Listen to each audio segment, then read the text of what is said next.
From the center of the galaxy that we love celebrating, this here is ForceCenter, live on a Monday with some Star Wars news. I'm Ken Napzok. I'm Jen Landa. And I'm Joseph Scrimshaw.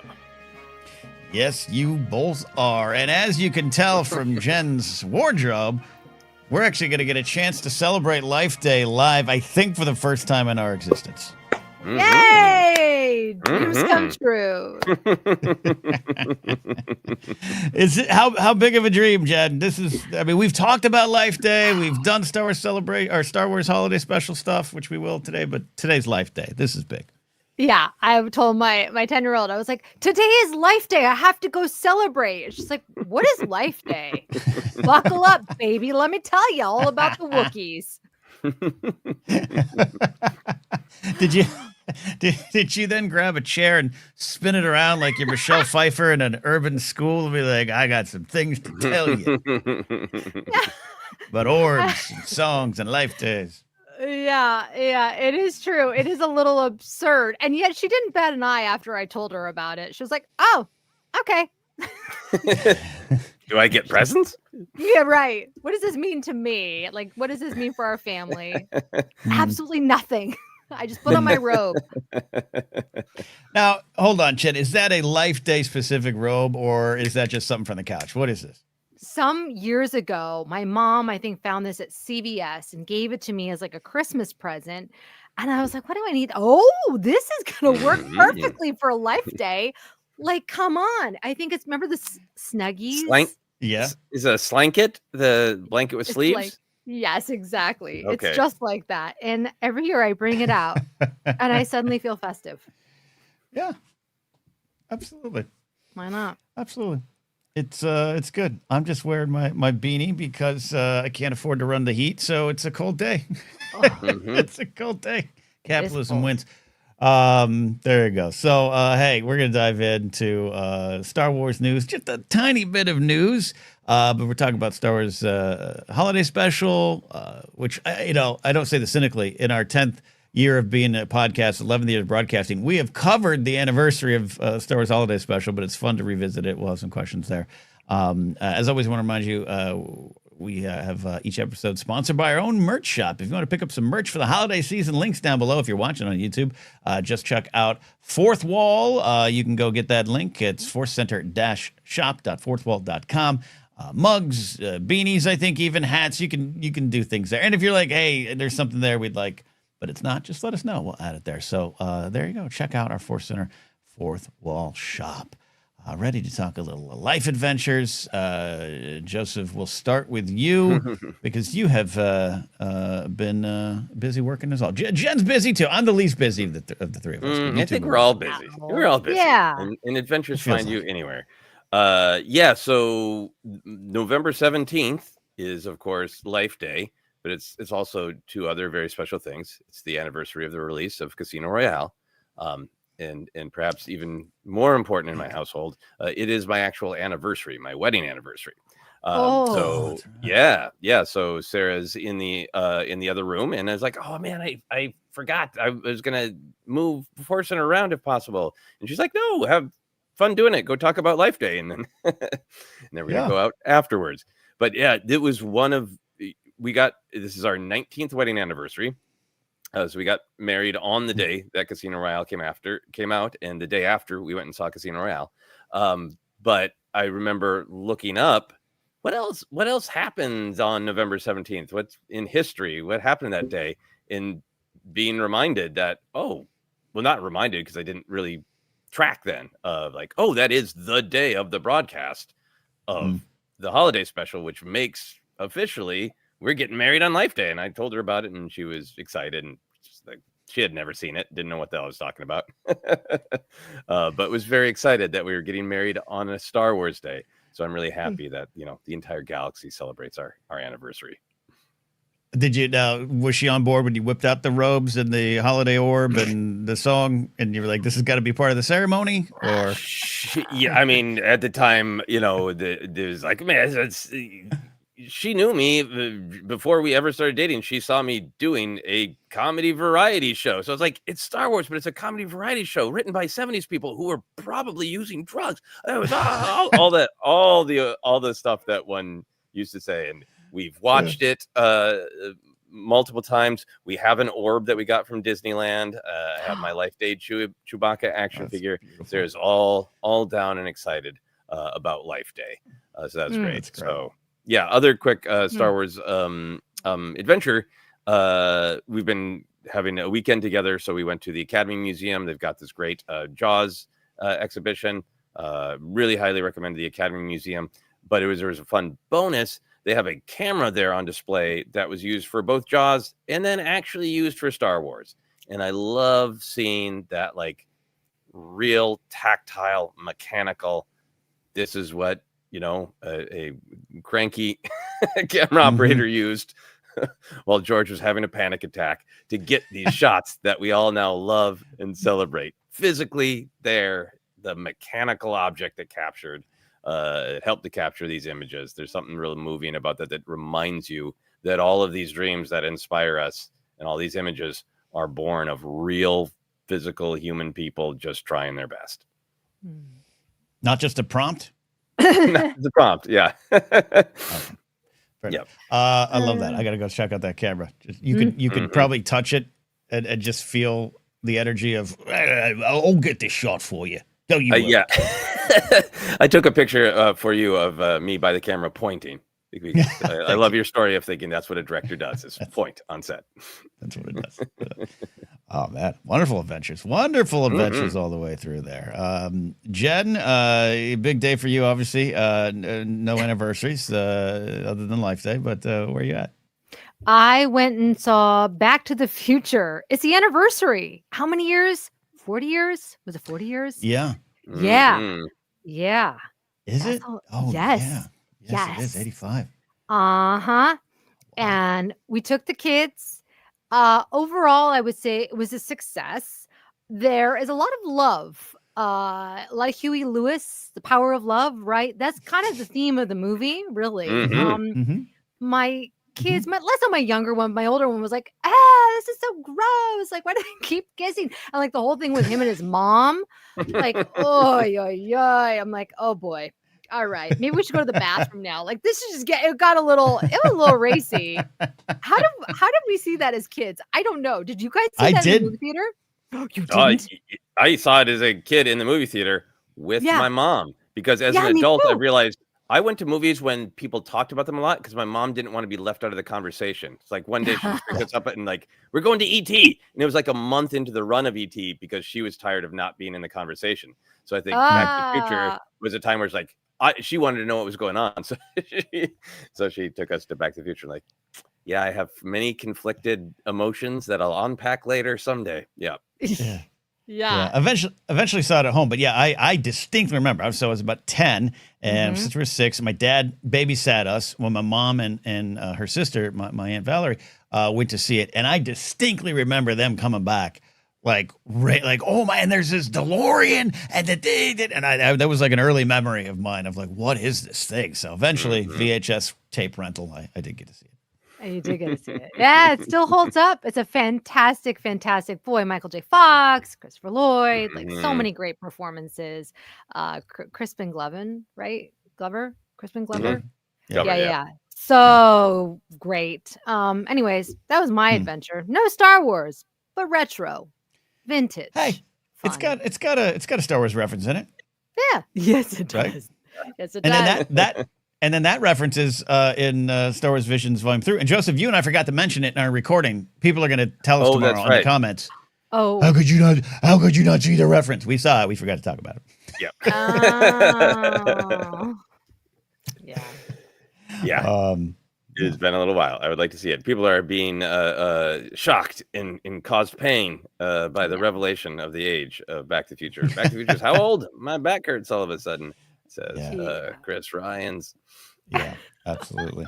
Well, good adventure for you. I had a busy, quiet, rain-filled weekend, but I did have a weird Star Wars lore thing happen. I last minute got asked to host a show for the wonderful Wendy Liebman Saturday night at Flappers. If you don't know who Wendy Liebman is, just great. And she and her husband, just wonderful. Her husband's Jeff Sherman, whose father was one of the Sherman brothers. In fact, Spoonful of Sugar is about him, Jeff. So delightful people.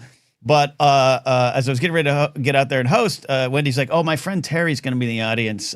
She's great. She's a musician. She was in a band." And I was like, "What band?" She's like, "Oh, her name's Terry." And I'm like, "Terry Nunn from Berlin?" She's like, "Yeah." I was like, "Oh my God!" So Terry, of course, famously auditioned for Princess Leia. Yeah. And I got to talk to her afterwards. Didn't really talk about that. I talked about how much I love the Metro. I think it's one of the great vocal performances ever. She was delightful. Laughed at my jokes, so I'm good to go. But just a lot of fun to have that as a music fan, number one, but as a Star Wars fan, it was like, she could have been Princess Leia. She could have been Princess Leia.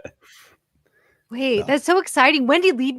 Wendy Liebman, yeah. Yes. Oh, 5'2". Yeah, she's great. Yes. Oh my gosh. Oh, I loved her. Yeah, she is wonderful. Yeah, still going strong. Great. I Wow. mean, could teach other comics a thing or two about telling stories and being funny on stage at 64 going on, which is a great big part of her act, which is funny. Wow. So that's that. As I mentioned, coming out on Wednesday, Joseph and I did take a swing through Star Wars Visions, Volume 3, Episodes 4, 5, and 6. Jen had to step out, so it'll just be us blokes talking about it, but look forward to that. That was part of my weekend as well, was watching that. All right, should we dive into some Star Wars news and then celebrate Life Day?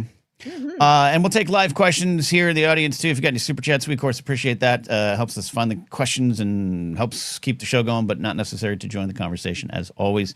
I will say late breaking Jon Favreau quotes about Mandalorian Grogu, Joseph, but nothing surprising, earth shattering, but encouraging.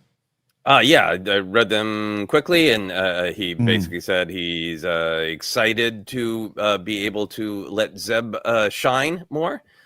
Zeb, of course, from Rebels, getting to see him, his swagger, getting to see him get up and move around and do stuff in live action, but then also reinforce that it is a film about Din and Grogu's relationship and about how it evolves and how we left off with Din wanting to work for the good guys and seeing how that goes as he encounters Sigourney Weaver's character. So I was really happy to hear that, because this thing we've been talking about and speculating of, like, where's Grogu going to go as Din teaches him to be a Mandalorian, but really not wanting people to forget that that's where we left Din of, okay, I want to work for the good guys, but now am I going to be a true believer? Or what does that mean for me, or what I'm teaching my kid?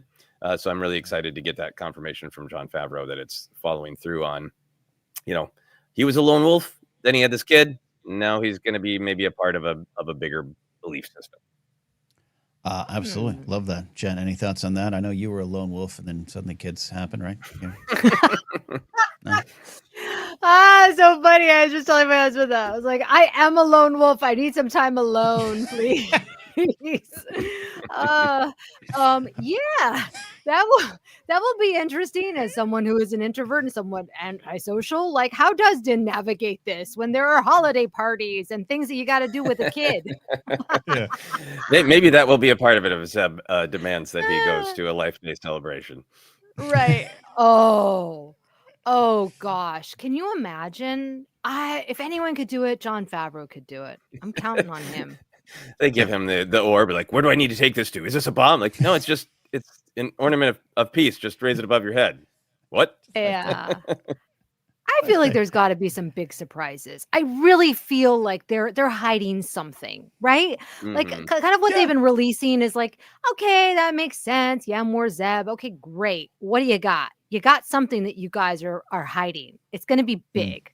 That's our friend Brian says the background of that new Mando and Grogu image, because they did release one image, looks very similar to the design of Dex's diner. That's what they're hiding. That's what's going to break the internet. Yep. A controversial diner from 2002. That's going to do it. Okay. Love it. Yeah. Okay, I see it. Yeah. All right. I haven't taken a peek. I like yet. it. Yeah. I agree with you, though, Jed. I get behind you in your theory of this has been a lot of the same beats in promotion. Yeah. Which happens, which is so funny. I'm in my Ken Burns mode because American Revolution. I've been watching a lot of interviews with him.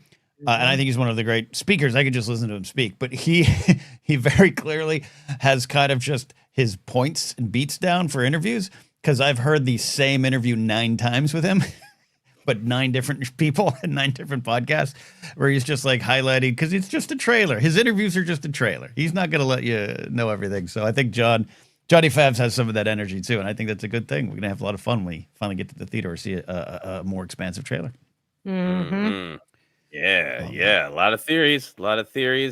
I guess there's some doctor we're seeing from John Carroll 420 calling it now, live action Afra first appearance. That's why the comic got canceled in such a weird way. I'm not caught up on that, but that would be great. It did, yeah. I was watching Alex and Molly's review of that. Yeah, it did. Yeah, interesting. And we love Afra. Yes, be fantastic, man. Wow. This is really it will be a real Star Wars collection of action figures. If we got everyone from Rada to Afra to Jar Jar, come on in.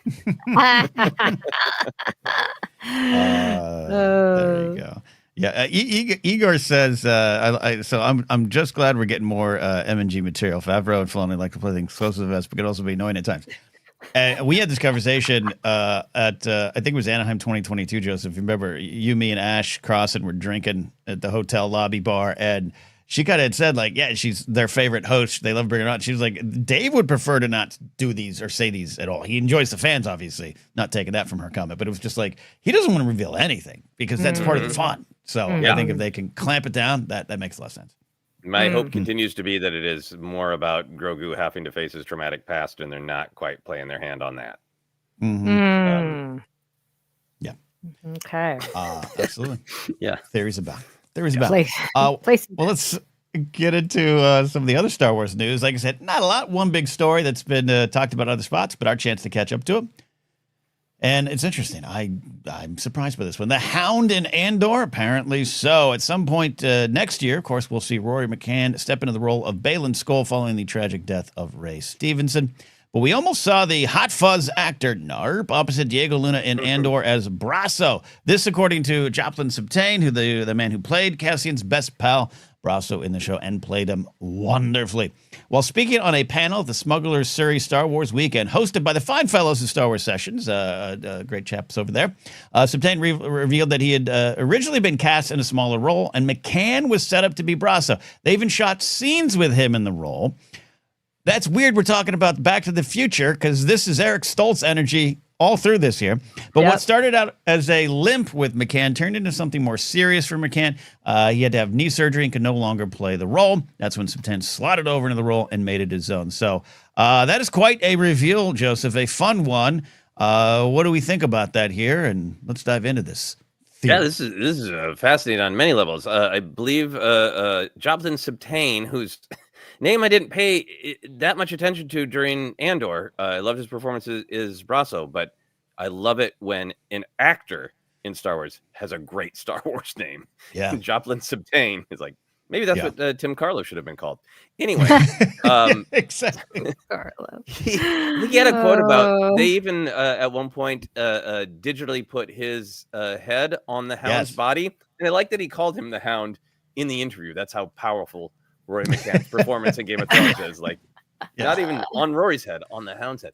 I'm going to be rewatching Andor relatively soon because my wife hasn't seen season 2 and she wants to rewatch season 1. So now I'm going to be on Rory McCann body watch to see if I can see which scene did they maybe put Joplin Subtain's head on. That's amazing. I think this is one of those, like, it's hard to. I have no doubt that Rory McCann would have done a fabulous job.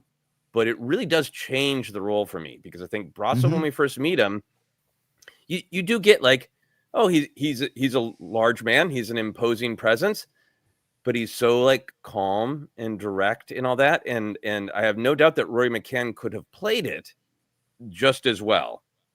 But there's something about, there's no indication of Brasso as this force of violence until he loses at the funeral and the memorial brick to the head. And I think with Rory McCann's the baggage of being the Hound, I think that sort of feeling of when might this gentle, kind man explode into violence would have been more heavy-handed. with Rory McCann. So there's a feeling to me of like, I think sometimes it's not fair to actors. They're fabulous and they can play a role, but the baggage of their previous roles comes with them and changes how we see the narrative. And I wonder about that with this one. I think that's an excellent point. I'll get into my initial reactions on that. Oh, we should. Maddie Morner is our unofficial UK correspondent checking in. Was at the panel when he let this slip. Many jaw was on the floor. Fantastic. But I think you're right, Jess. I really think you're right. He is so great as Sandor Clegane, but also so just him that I don't think it's going to be as much of a problem in Ahsoka, because we got a character. He's going to be bearded up in a way. He's got a great beard, but it's going to probably be a little different. I think in Andor it would have been like, the Hound. He's gonna hound. Yeah. He's gonna smash some people for chicken. It's gonna happen. Yeah. Jen, Yeah. your thoughts here. I think that your guys are right. It sets expectations where I'm going to be waiting for him to do something instead of just being immersed in the story and the world, which is one of the benefits of Andor. It is an ensemble piece. That's the other thing. Ahsoka is perfect for him. It's going to let him cook, right? Like he's going to be able to get in there as Balin and chew up the scenery and do whatever he wants and let loose and have that stage. Whereas with Andor, it was not that kind of show. It's why so many of the actors, like, I don't want to say they were unknown because they're working actors, but they're not putting in Leonardo DiCaprio in there where we're going to be like, hey, there's a big star, right? So yeah, I think that it's just shocking though, that they shot actual scenes with him. It must have been, a serious situation, because that does not happen often. They said he was going to have trouble walking if he didn't get the surgery. And Rory's, I think, 6'6", is the older. Not a lot of tall, older people, unfortunately. Sometimes the bodies break down. So I don't know all the details, obviously, but yeah, that's what I think Joplin said as well. Both saying wonderful things. I got just my honest reaction when I read the story was bullshit. Yeah? It's like, no, there's no way. Come on. It wasn't announced. And I know they didn't announce a lot of characters. There was just like Tony saying, I have over 225 named characters in the show, which in the end, I'm very glad he did. But I had this, and I trust the actor. Maddie witnessed it. And then I just was like, well, okay. It's always like the same casting office, right? That's why we get a lot of crossover from these shows. And we love pointing them out, and I love my Game of Thrones actors showing up in Star Wars and vice versa. But so I was like, okay, I guess it's real. But I think it was the fact that it was just like, it was shot, and this was the first time we've heard of it. I can't believe that. I'm impressed. Right. So in the end, yeah, I trust the actor. I'm waiting for Rory to come out and just say like, oh yeah, trying to, couldn't do it. So yeah, man. Yeah, that's a great point too, Jen, about the casting working actors, but not super already known and loved for another big genre property. Because I remember that was kind of one of the fun things about Andor is when we met Brasso, and I think most people liked him, it was like, well, he could be dead in episode 4 because we don't know. None of these characters are guaranteed. But Rory McCann would have felt like, oh, he's going to be around for a while. And Yeah, there's some truth to that too as well, right? I mean, even the actor, what's his name? Tim Carlo. He's in Force Awakens as an X-Wing. You have to blink him, and of course Andy Serkis. But even that with Serkis, I'm so happy he was Kino Loy. Like, God, that's an amazing performance. But I mean, there was even for me a split second of like, is this a Snoke origin? Like, no, it's not. No, it's not. Of course it's not. I know it's not. But Snoke knows how to swim. Oh, I love it there. Jen, you're kind of the investigative reporter here, 40 years on from Back to the Future. Are we going to get the Rory McCann footage released? Will we finally find out what that actually looked like Stoltz as Marty in Back to the Future? I think we could. I think we could. Maybe it will leak. I can't imagine Tony Gilroy although who knows, he's so funny like that, right? He may be like, yeah. Here's all the unused stuff that I don't know. I can't imagine that. But yeah, I could see something leaking. Sure, why not? Hashtag release the McCann cut, says OG Fan 327. Wow. Release the Hound cut. Yeah. Oh my God. Maddie says this. Maybe this was covered because this was a panel with a bunch of Andor actors, I do believe. So Maddie says we also didn't get Anton Lesser because no one told him anything about the show until he got on a call with Tony. Love that. Wow. Well, is this Tony? That's amazing there. Amazing there. Yeah, it's fun. I think maybe there's some of the fun of the story. I think this is a very fun story because in this age, we usually do know this stuff, and we're joking about Eric Stoltz in Back to the Future. I don't know about you two, but I did hear about that a little bit later. But even then, it was like a myth. There wasn't like a bunch of the deleted scenes and the photos and stuff kind of came out later.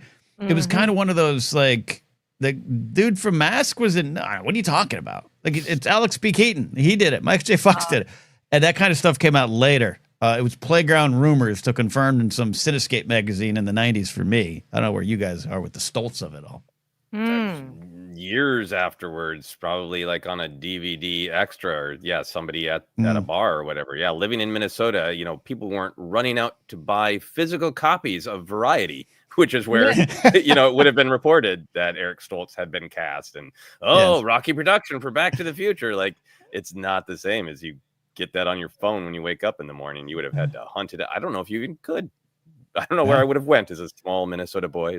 Please, I would like Variety magazine. Please, can I get the trades? I must know if there's production problems in my favorite upcoming features. Oh gosh, how times I do love have that. changed. Yeah, now we have Joseph the ragamuffin from Oliver as a young kid in Minnesota. Sorry, Jen, I cut you off. No, and now we can't escape it. I mean, that's what makes this story so funny. Like you guys are saying, like we know. I feel like we know everything about every thought that they've had, every lunch meeting that they've had. Like it's just absurd, right? We can't escape it, and yet somehow we missed out on this. Like what? Yeah, I don't know. I would have normally called BS, but I can't imagine that this actor would say this. Such a weird thing to BS about, right? It's not like he's some actor taking credit, like, I improvised the brick thing. Like it's not an ego-driven thing, right? Like what would be the motivation for, and this is like a random, like this is some new, is this a new version of Rick rolling where we're going to try to get people to believe that Rory McCann was in things he wasn't? Oh my gosh. Yeah. That's amazing too. Yeah, no, it is. We'll move on from the point. I don't want to harp on it, but it is. This is why pre-apologies that Joplin's obtained, and I obviously trust the fine folks at Star Wars Sessions, but like, it's like Ian McElhenney from Barristan Selmy from Game of Thrones going on a panel being like, well, George R.R. Martin told me that he wasn't going to finish the book. I've never spoken to him about that. I don't know. I have no idea what this is about. So. There we go. Brian Ward at Midnight Mass. We've missed out on so many laser-eyed thumbnails that could have been if YouTube was around in the 80s. The Eric Stoltz. Wow. Matthew clarifies there was a book released when the Back to the Future 2 came out and photos of Stoltz in the roles. That would have been around 1990. Yeah, absolutely. Missed that. Missed that. So because of that, though, I do think it all worked out as the universe willed it because we have an amazing performance as Brasso, one of my favorite characters, and that's shared with a lot of people out there, and I'm sure here on the show. But we will have, and unfortunately, that's also, Ray Stevenson's passing is why we're having this conversation. So we all wish that didn't happen, and would love to have seen Ray take the character forward. But we do have Rory McCann as Baylan Skoll in Ahsoka Season 2. Love that character. Absolutely. I think there's so much potential and mystery in the most wonderful ways what's going on. But Jen, now that we get to enjoy Rory in this role, what are we looking forward to at this point and seeing him there? I had to go back to Wikipedia because I just genuinely did not remember. So we imagine he's going to go on a journey through Mortis, right? Okay, yeah. Well, I guess the question for me is like, why is he on this path? Like, what is he after? You guys probably know. I'm sure that there's something that I'm forgetting. But just like, it was such a dramatic moment when he told Shin, like, we've got different directions. You're going to go this way. I'm going this way. Why? What's up his sleeve? Yeah. So I think it's going to be really fascinating to see what he goes on, what adventure he goes on. Yeah. I agree. It's go ahead, Ken. Yeah. No, just Ray Stevenson plays it in such a wonderful way. He is the bad guy, as Dave Filoni would argue with Ray, but there's just also so much going on there that it's wide open for me for Rory to take it over. Yeah, I mean, I think what Balin literally says in Ahsoka season 1, I'm paraphrasing, but he's got the like, it's a shame that the Jedi have contributed to this endless cycle of violence. They lost their way. They fell into the war. Your master fell to evil. And, he's got a little bit of that kind of hypocritical, like it's so sad that the Jedi fell to violence. So now I have to use violence to meet my ends. But the only thing he talks about is it needs to end. I need to stop it all. And I'm really paraphrasing, but what it left me with is this sense that he wants to find this sort of otherworldly level of power and control in Mortis, or the world between worlds, to, on some sort of like apocalyptic scale, rewrite history, or reset human emotion, or something like kind of very, to me, it feels like it's not a like, I'm going to get to Mortis and I'm going to go back in time and fix this one thing. It's like, it feels like I'm going to do some unparalleled mystical thing to make a cycle of violence literally impossible. Disconnect people from the Force. Some like very bizarre metaphysical thing is my personal interpretation of his, I'm going to make it all stop. Break the cycle, as Gaz reminds us. And yeah, Maddie's saying, I feel he's looking to become the new embodiment of the Fathers who control the balance of the Force. That could be that could be definitely present, just in terms of the character. In terms of Rory, I think we've discussed it before, but it's always good to check the current temperature. You kind of touched upon it earlier, Joseph. Is he's going to be the Hound from now until eternity, and that's the dream as an actor. It can also be a little bit of a trap.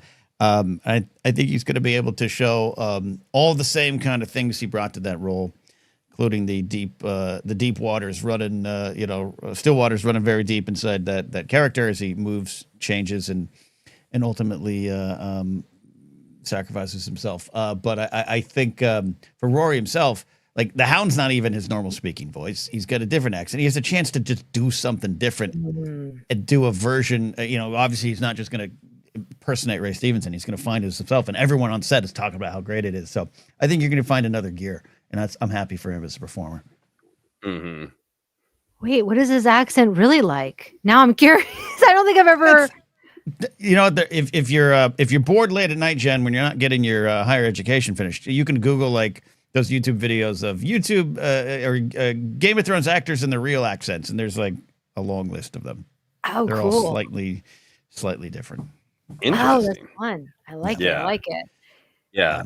I'm excited. I think it really, unlike Brasso, where we were just sort of meeting him and he was kind of a blank slate. I think with Balin, what's really interesting is he has this very calm demeanor that is clearly sitting on, like, in my opinion, a mountain of like pain and resolution. So that sort of what Rory McCann brings with him with the Hound, that simmering potential to explode, seems really important to the character of Balin, because Balin certainly got like fierce with Ahsoka when he was fighting, but everything is just this like calmly, it's so sad, but it is the way it is. Like we're on different paths. Leave. It's kind of a brutal, awful thing in my opinion that he does to Shin, but it's like totally calm. It's like he's telling her we're having eggs for breakfast today. Like, well, you kind of failed. It's my apprentice. You want to go over there? You're not worthy of going on this journey with me, but that's the way it is. Bye. And it's all so calm. But for a guy who's like, my entire life was a failure and I'm going to personally reset it, end it somehow. That's a mountain. That's a guy who's sitting on a mountain. Sorry for the Game of Thrones reference. A mountain of pain and anger. And is it going to explode? Is a really great tension for Rory McCann to play, I think. Yeah, and I'd love for him to, wherever this character goes, but if the conversations that emerge from set that we heard about of Dave telling Ray Stevenson, no, you're the villain. You're right to have some perspectives and thoughts, but no, you're the villain of the series. I'd love to see if there's an explosion to have that kind of confirmed in a way. Like if he is trying to be the father, is trying to find more, and it doesn't work out, that'd be pretty fascinating. Because you're right, he's wonderfully controlled. wonderfully stoic. So let's explore it out. Rory could do it. Yeah, Maddie confirms he's got a real thick Scottish accent. Oh, okay. Yeah, I did chat with him once at Comic-Con, but he was really drunk, and so was Matt Key and I. So I don't remember much what any of us sounded like. Your accent was drunk. Yes. It was that story I tell. This was a 3-minute stretch of a Comic-Con party where I drunkenly accosted Dave Filoni and did some like, "Hey man, are you so happy that you did something prequels better?" And he just was like, "Okay." And I think it was him and Henry Gilroy walking. And then I turned around and Matt and Rory were in line talking because Matt's 6'4" and Rory's 6'6", and they were like talking. And I was like, "Comic-Con's great." It's never that again, kids. It's never that. It's long lines and sweaty smells. Laserbolt says, just watch Hot Fuzz for his real voice. Yarp indeed. Yarp indeed. All right. Any final thoughts here, Joseph, on the big reveal? We can get into our Life Day celebration. I just want to highlight everybody who is having fun opinions about what his actual goal is. Maddie says, I have a feeling he's looking to become the new embodiment of the Father so he can control the balance of the Force. Gaz Nottingham confirming his stated goal is to break the cycle. Ochi fan talking about some theories out there that he is a very ubiquitous theory that we're heading towards Abeloth, the bringer of chaos. I would love to see that sort of Lovecraftian, like, let's reset this to just chaos and everyone can figure it out. Ochi fan also says, as much as I didn't think the character would work in canon, she barely worked in Legends. I think some version of the Mother will appear in season 2. Yeah, so there is some Legend stuff floating out there that does seem interesting since Dave Filoni really does like to say, like, ooh, I don't know if this idea worked entirely in Legends, but let me adapt it into canon and make it all fit. So who knows? Yeah, who knows indeed. Who knows indeed. And yes, my beanie is giving Shipwreck from G.I. Joe vibes, though it just might be my beard and the parrot on my shoulder. You all can't see. All right. It is November 17th, 2025, the year of our Lord. But on this very day, November 1978, CBS, which used to be like this trusted kind of broadcast company there, not so much anymore. CBS broadcasts the now legendary Star Wars Holiday Special. And look, in 10 years of podcasting, like I said, we've done a lot of looking back at this, but we don't want to pass up the opportunity to celebrate it right now. So, Jen, we have to begin with you because you have a Life Day robe on and have done many pieces on this story over the years. It's one of the first things you did here with ForceCenter was a look at the holiday special. So what aspects of it do we respect more now than maybe we did in the past personally and maybe as a fandom? I have always loved this holiday. It is a sacred Wookiee holiday. It's also a sacred holiday for us fans who acknowledge that the holiday special is weird. And you may think it's cringe, but you know what? Life Day has gone mainstream, which I'm conflicted by. This morning I woke up, I looked at my phone, and I saw an email from the Disney store that was like, celebrate Life Day. And I went, I don't know if I like that. I liked when it was this commercial. That's the Gen X in me. Like, did I make them like sell out, whatever? This is great. Right? This is great.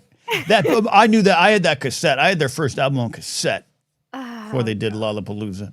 Yeah. It was. I was very conflicted. Although I did look at the merch, and I didn't get anything, of course, but brought out my robe, and maybe I'll put on the holiday special later today. There you go. I do want to swing through discussing in the 80s versus now, but Joseph, the overall thought there. Why do we respect the holiday special and the concept of Life Day more now? It's definitely changed, I think.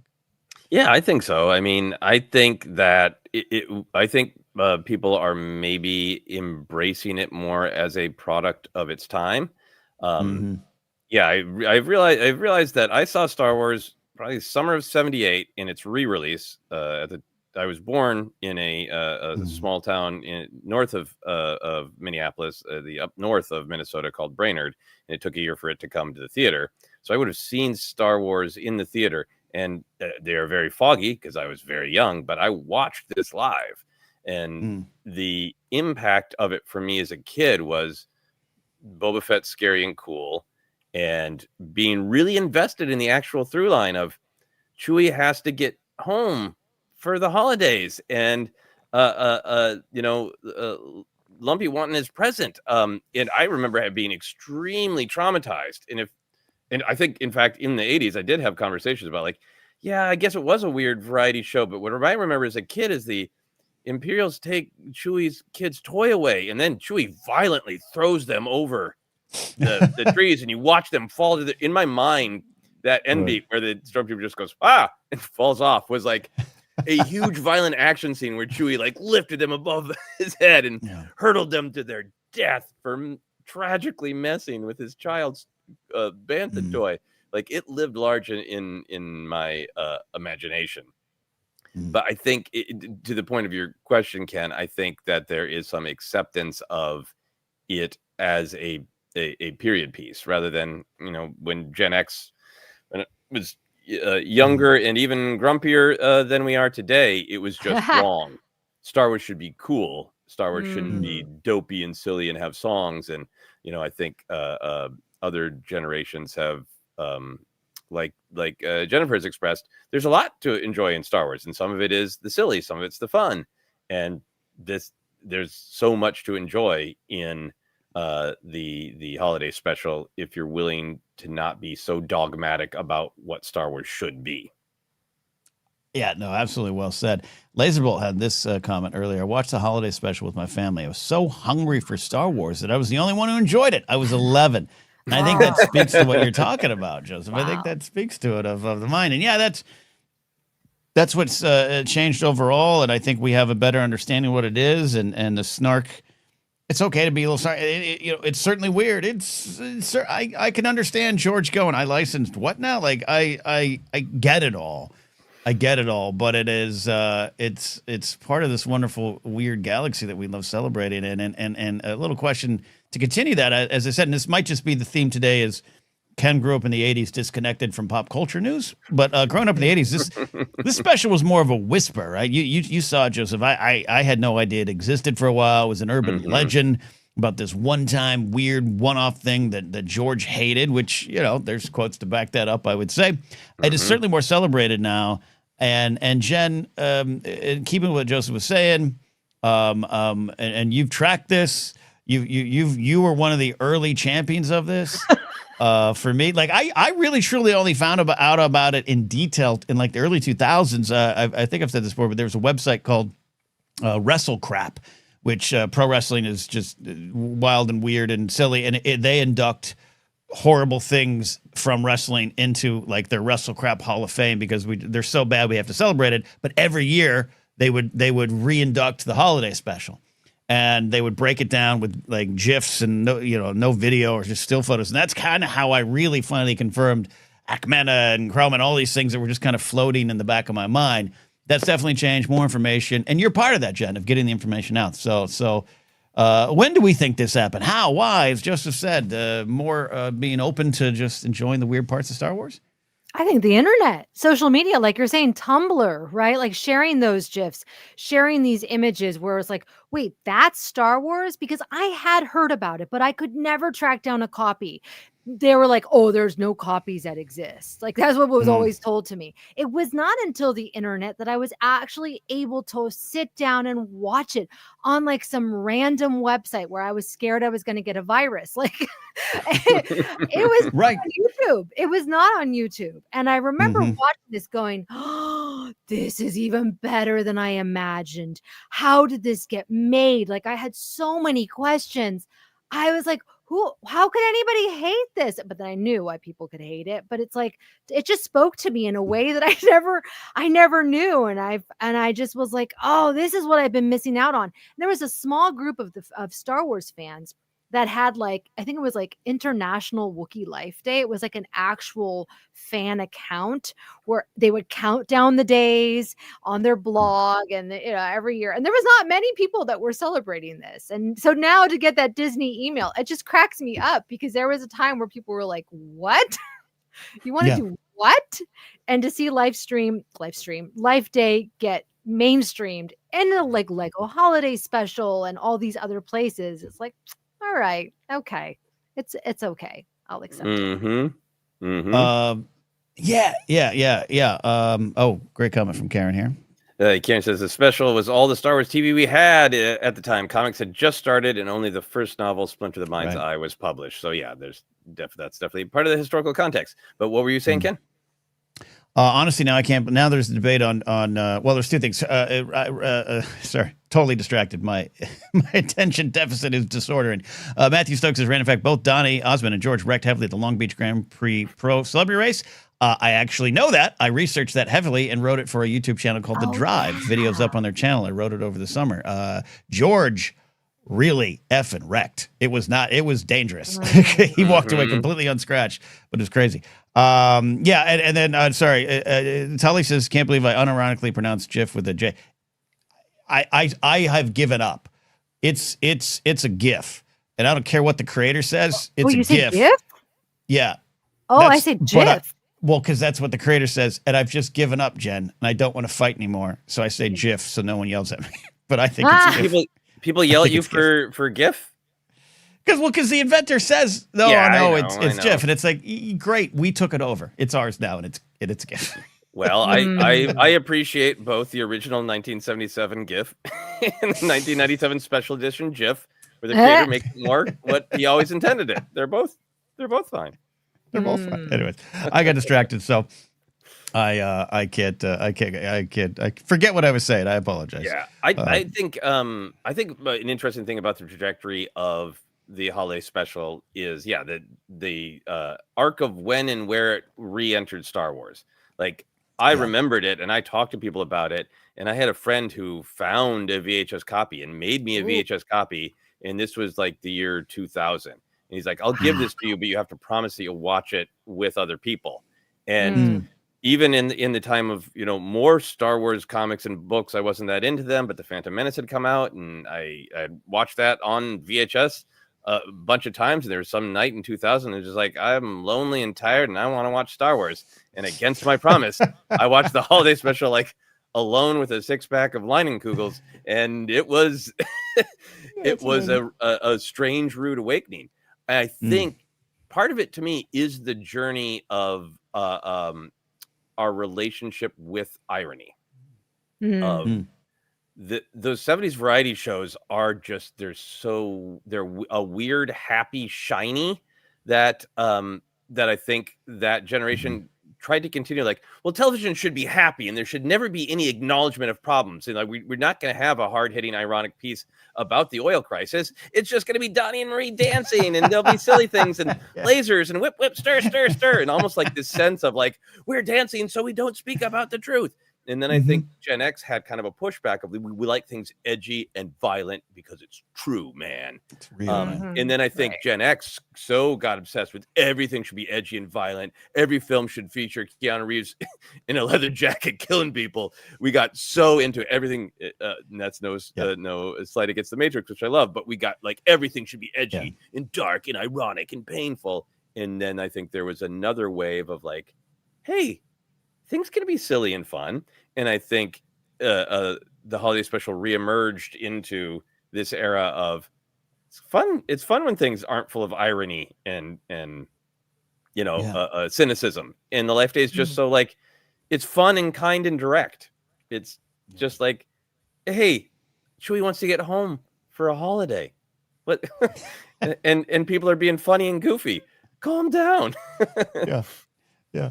And Harrison Ford's like, how am I going to get out of this one? But I really like, I think that could be a documentary of the Gen X reaction to what, or any generation reacting to what comes before. I think that's so natural. I mean, you're seeing reports I hear on the news of Gen Alpha getting flip phones and not wanting smartphones. And it all kind of makes sense.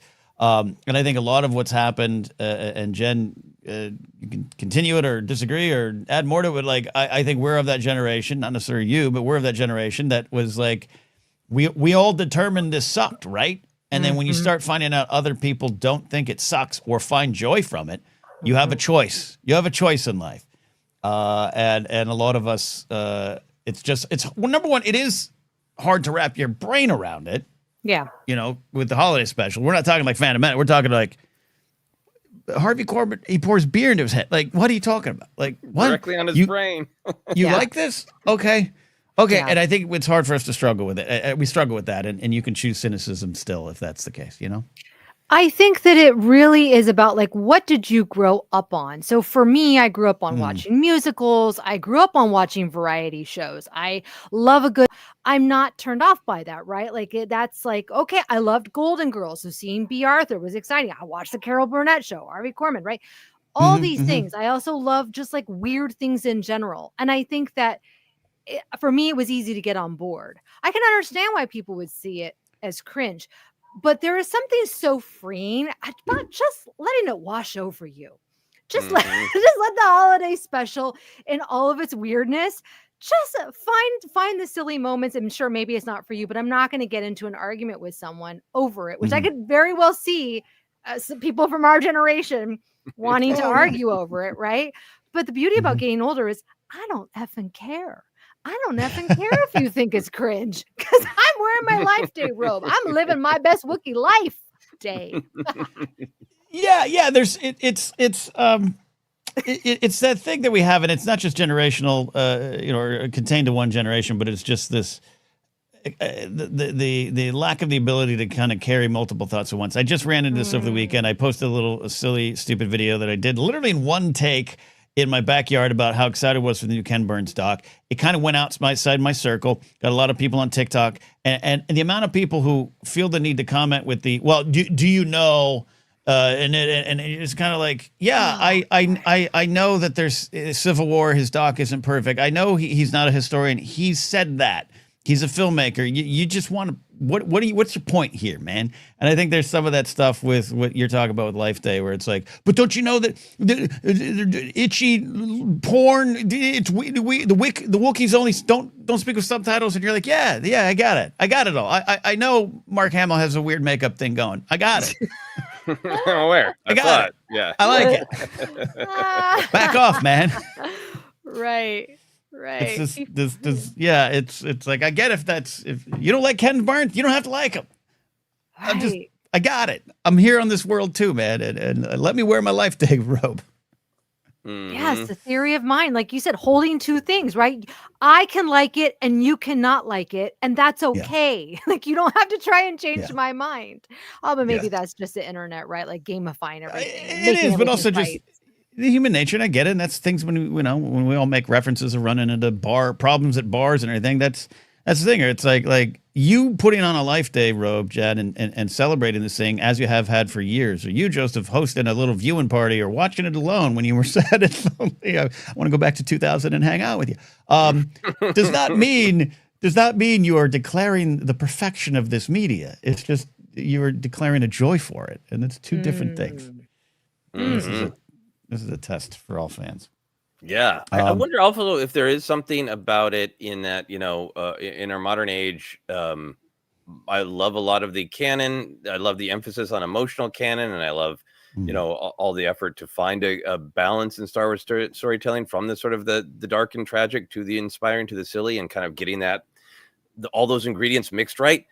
But there's also like we're can be so focused on fans of like, okay, how's this going to fit into canon? Is this going to be tonally good for us? Or going to be acting choices that we don't like this? And there's such a spirit of this because it went off the rails to just be like, nothing matters. It's open game. We got this wild 70s Nelvana art style. We're like, why is Luke's face 8 feet long?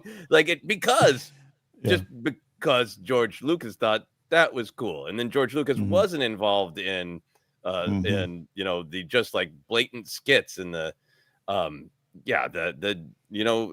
itchy watching porn is like, it's a weird swing, but that was 70s variety shows, right? So it just feels so like, why not throw it open, mess around, have fun? Yeah. Well, there you go. Jen, you have the kookier side of Star Wars Jedi Beat is out there. I've linked it down below. People should watch that. Check that out there. There we go. I have Ochi saying Alex's holiday special questions explained is a great companion piece. What you all saying? I realize more and more the holiday special discourse was a prime for everything. And yeah, and Laserbolt said earlier, the Boba Fett cartoon was awesome. And though I don't know of any actual interviews where he said this, clearly Jon Favreau thought it was awesome too, because I still think that is a pilot episode for The Mandalorian. When you watch it, 100%. It's for the pacing, the dialogue, the weapon. It's like John was like, let's just do that in live action. Yeah, because he would have been like, 8, 9, 10, something like that, maybe older. He would be the perfect age to be like, damn, Boba Fett. That should be a t-shirt. Damn, Boba Fett. I'm trying to think. He's mentioned the holiday special, I think, once at the press event I saw. He kind of like it seemed like he was sharing a secret, and then he pulled back.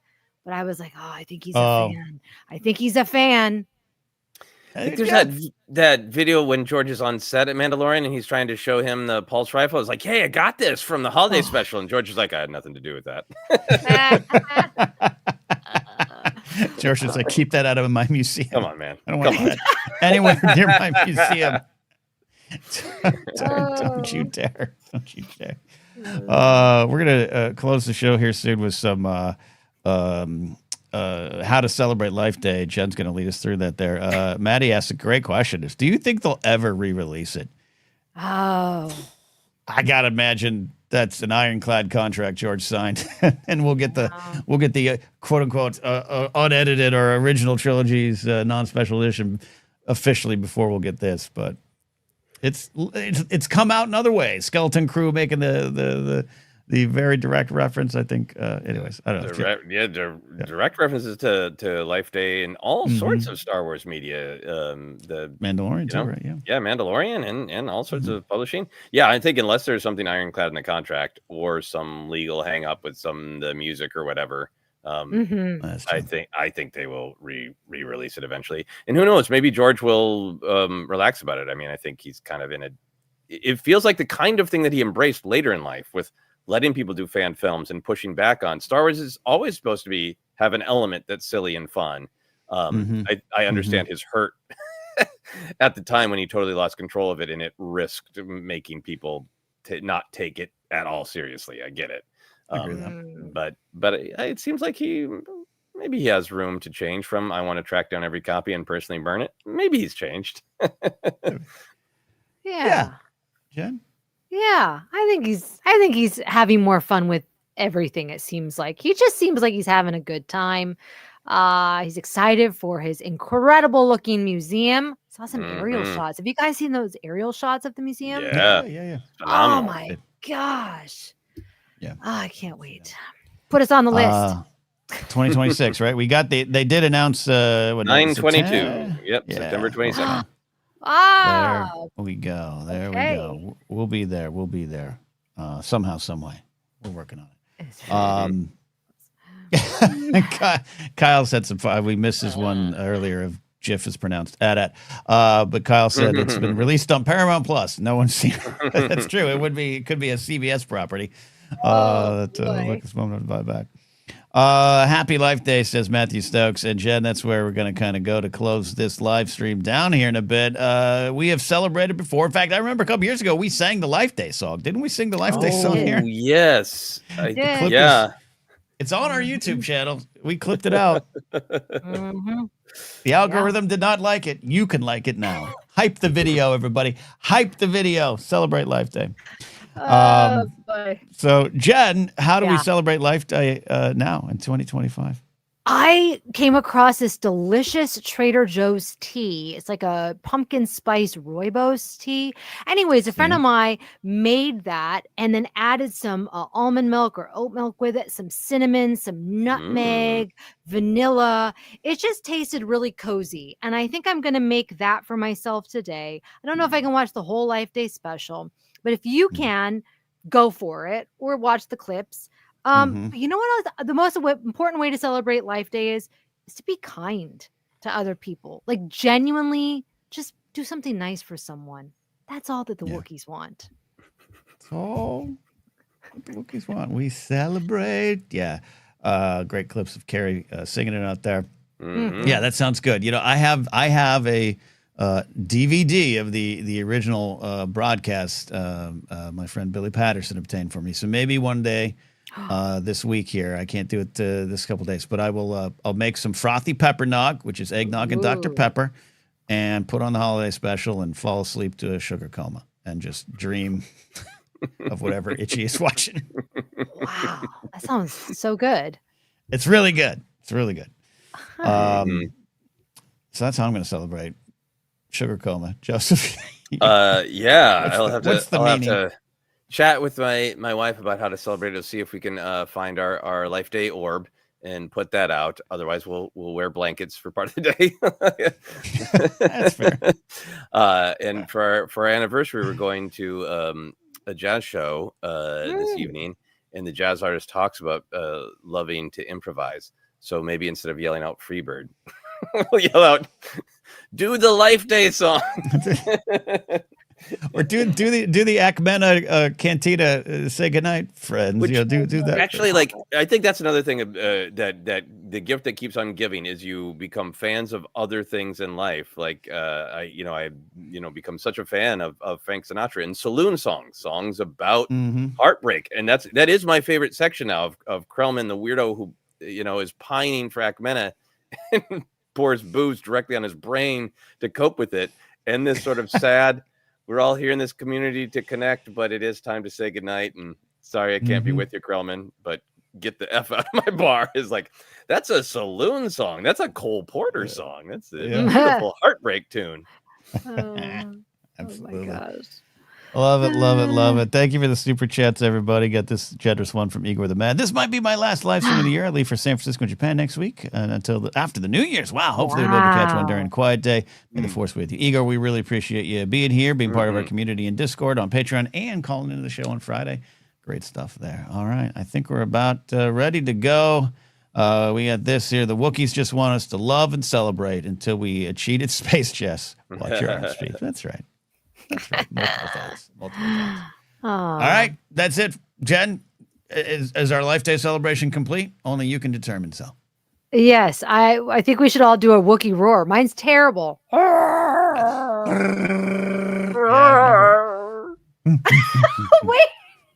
that was good. You guys did really well. Wow. Yours was very jazzy, Jen. I think. Yeah, jazzy. Jazzy Wookiee. All right, everybody. Thanks for watching. Thanks for hanging out. Thanks for listening later, too, on the podcast feed. You can find us on social media at ForceCenter Pod. Maybe I'll find that clip and share us singing the Life Day song. It wasn't our greatest clip, but it was definitely one of our fun, weirder clips. And we're on TikTok at ForceCenter Show. You can support us, as I said before, at patreon.com/ForceCenter. Get into that Discord and continue the conversation over there. You can follow me at Ken Napzok or my website, kennapzok.com, has everything there. Jen, I imagine you got the robot. You might as well do a Life Day video on your own stuff there. Where can they find you? Yeah, maybe I'll do something. You can find me on Instagram, TikTok at Jennifer Landa, 1138 on TikTok, and Instagram at Jennifer Landa. There you go. Joseph, take us home. Thank you, sir, for celebrating with us. Where can they find you? Yeah, you can find me on all the social media, Blue Sky, Instagram, Threads, all those. I will continue to be posting about the horror film that we've been working on, Dead Media. If you want to keep up with where that might be playing or what's happening next, you can sign up for the mailing list. We'll only email when we have real news. The link I'm just now putting in the chat if you're interested in such a thing. There you go. Check it out. If you're watching later, you can just go to the live chat replay too, but we'll also get it in there as well. So there you go. That's it. Go celebrate. We celebrate. That's a different song. That sounds like a 80s song. That's it. Bye.